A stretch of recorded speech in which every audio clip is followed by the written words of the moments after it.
This is a short video on the proof of why the axis of symmetry for a parabola can be found using x equals minus b on 2a. Why do we get this? First, we've got to start with the quadratic equation. Remember, the quadratic equation gives us the x-intercepts. When we set a quadratic equal to 0 and we want to work out what values we get for x, we can use the quadratic equation. So this is it here. Now this quadratic equation, this is two different x values in one.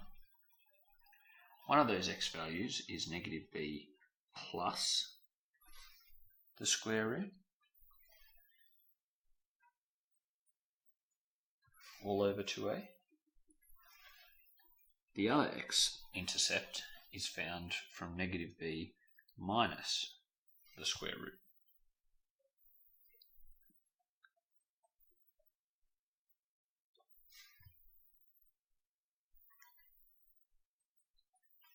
Remember, the axis of symmetry lies halfway between the two x-intercepts. So if we want to find the average of any two values, let's just average.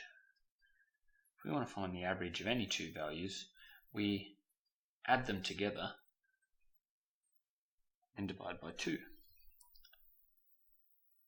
So that's what we'll do here.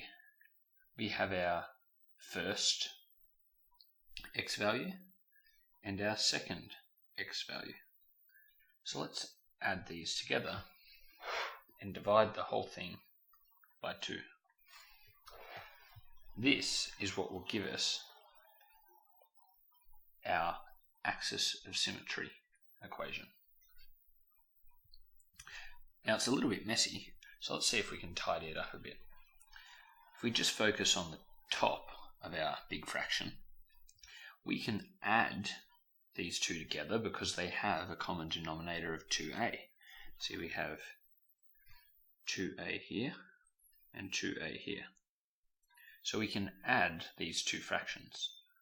And what we'll see is that the square root of b squared minus 4ac is positive on the left, but negative on the right. So in fact, that and that will cancel. So that makes things a lot nicer. When they're gone, and we add the fractions together, we get negative b plus negative b, so that's minus 2b, over 2a. And this whole thing is divided by 2.